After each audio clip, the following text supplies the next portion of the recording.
Hello guys and dolls, welcome back to Honey Badger 3D Print and Paint. Today we are at Formnext 2024. We have got loads coming for you. We are sponsored this year by Sunlu. Take a look in the video description for a link and a discount code. Just to be clear, it's an affiliate link, helps the channel out. Let's take a look at some of the amazing tech that is on display at the show.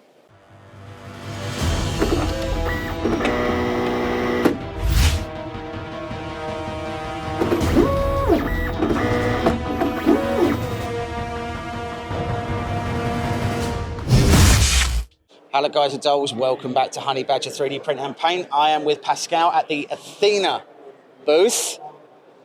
Thank you very much for having us. Talk to us all about the new Concepts3d booth and what you've got coming. Yeah, thanks a lot for coming here. So this year on Formnext, it's the first time we are showing off the Athena II, which has been developed over the last 6 months based on the existing design of the Athena I, which we had our Kickstarter campaign last year. And we said, okay, we want to keep doing these things, but we want to add all the things we learned during that process into an improved machine, and that's what we got here today. Yeah. So this is a nice story for a change, because this is a Kickstarter campaign that actually delivered on all of its original promises. The Athena 1 was already a really strong machine, and looking at the Athena 2, you can see that you've not thrown the baby out with the bathwater and started again from scratch, right? This is still the core frame of the Athena 1, but you've made a bunch of improvements, enhancements, and sort of general usability tweaks. So is that all come from the design team? Is that community feedback? Is that a combination? How did you sort of decide what to change? Yeah, it's a combination. Of course, we got a very strong and verbal community, so and we listen to them. So one of the Athena owners is actually a web designer, and he said, okay, I want to help you improve this. So he jumped on board and helped us work on the web UI of the machine and with some general user experience things.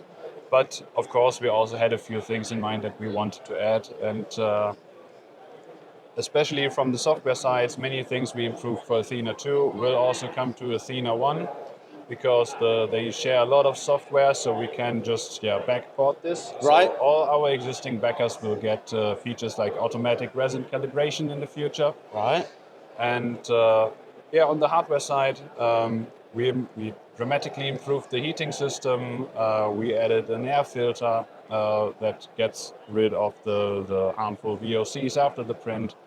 But overall, all the good things we had with Athena 1 are, we kept them, or at least we improved them.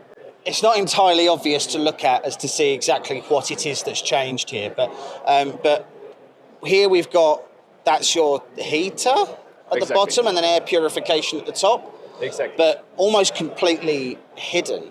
So is this carbon air filter changing, and therefore that's what you just take that off and then you can change the carbon filter inside, or is it just filters forever? Unfortunately, it does not filter forever. Right. If we could pull this off, I think we could start another business from that.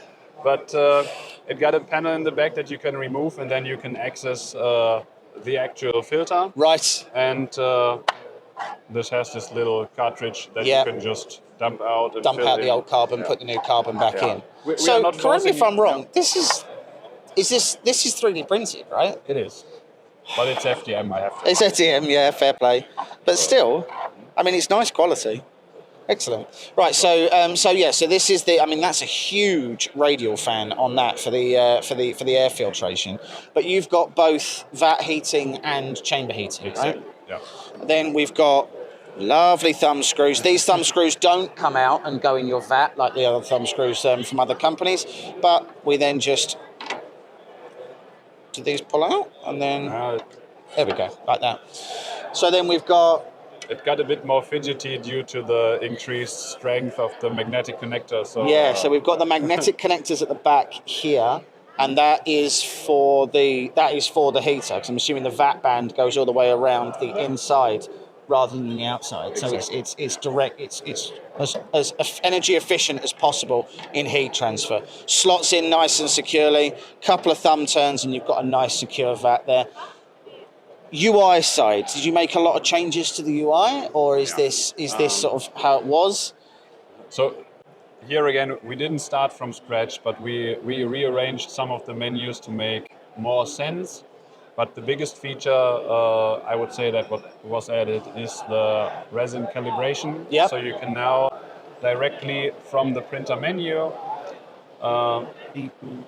do an exposure calibration that does 6 iterations of the same calibration part with different exposures. So you do not have to wrestle with any of this yourself. So it does exposure tests for you, and it does all of that in the UI. Exactly. And then it just pops out and says, "Here, this is what you put in your slicer." Or you do not have to involve your slicer at all. You don't even have to look for these models yourself. We are working together with Concepts3d. He's providing the calibration models for us, all directly integrated into the UI. So you just have to. I won't do this now because there's not any resin in it. Lock up the printer, but the only thing you have to do is select the resin you want to test, select the model you want to use, then you can adjust the exposure values with these 2 sliders, hit print, and it will do the calibration print for you. No need to go to your slicer, no need to wrestle with any models. It's just. So, but then when it's done and you pick the setting that is right for you, you then put that into your slicer. You put the output into your slicer rather than having to go through there are some very, very highly customized pieces of G-code that in theory let you do something similar on other machines, but let's be really clear, they're really fiddly, and half the time they don't actually work. Yeah. So this is all just included in the UI as the way you set up. So talk to me about leveling. Is this auto leveling? Is it just leveled from the factory? You don't have to touch it, or? Yeah, so we stick to what we did for Athena 1. Yep. These are factory leveled. Yep. We just have an automatic routine that determines the exact Z height when the plate touches the film. So that's an automatic process now.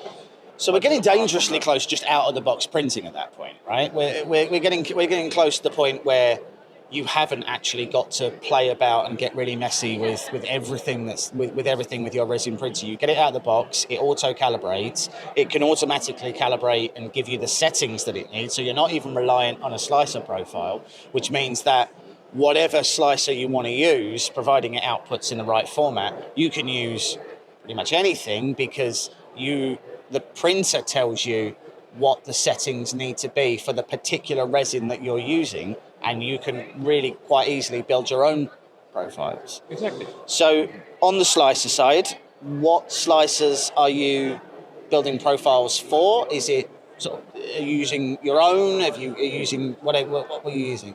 Yeah, so we still got our slicer integrated into the machine itself, so you can still upload STL files pre-supported to the printer and have them sliced there. Right. We are still working on the integration with Lychee Slicer. Yeah.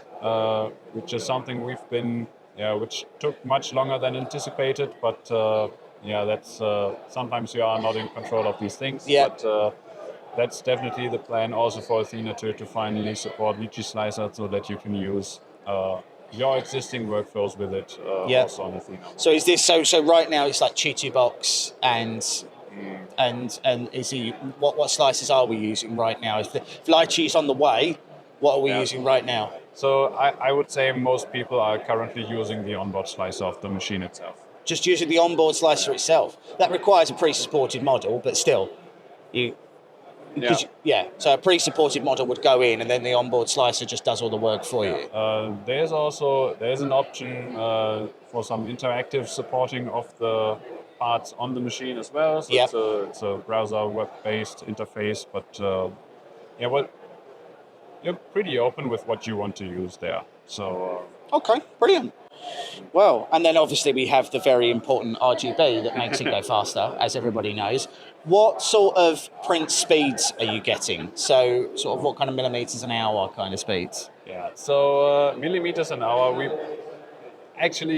decided to not talk about this anymore because it's, we all know this, it's marketing bullshit. It can be, yeah. So, but what we can do is we say we get layer times of about 5 seconds at best. Okay. So, and now you can think about this. So, of course, it's based on the resin. Of course, it's based on the overall printing parameters. But yeah, but roughly 5 seconds. Roughly 5 seconds. Yeah. That's pretty good. Excellent. And then, so we've also got webcam integrated. So is this failure detection as well as monitoring, or what's the camera doing? So currently it's doing monitoring and time-lapse processing of the prints. So it's optional, of course, but if you enable it, you'll get a time-lapse of every print you do on the Athena, right to download after that. Where's that stored? So where does that go to the machine and then it goes to the USB, or does it?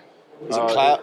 It's stored on the machine, and you can access it from the web interface. So you just go into the web GUI, and then then you can download any of the videos that you want from there. Okay, cool. So the web GUI, is that Nano DLP that you're using, or is the web GUI sort of just customized and it's just yours? So also for Athena 1, we've been working with Nano DLP for some things in the background, and we took the web UI they already had and customized it for our. Right, so it is custom, although it's sort of similar to, you won't get an unfamiliar layout, but it's yours rather than using. Okay, cool. Well, I mean, it's the only gold machine at the show, just for a start, and they've kept that. They've kept the textured build. I mean, that's new, isn't it? The texture on that is new, and that is grippy. Like, I like that. So this is like this is an etching on the build plate. A lot of the etchings that you get are really, really superficial. So the texture on most of the build plates doesn't really do anything, if I'm perfectly honest. But this has got a real ingrained texture to it. So that's going to really help with models going on as well. And then, okay, and then as we are campaigning for on the channel, USB and power buttons are on the front, so you don't have to give your printer a reach around to try and turn it off, and you don't have to. You can stack these up next to each other, so your workflow can be nice and clean, rather than having to have USB stuck out of the side that you'll 100% knock out on or get resin on or whatever.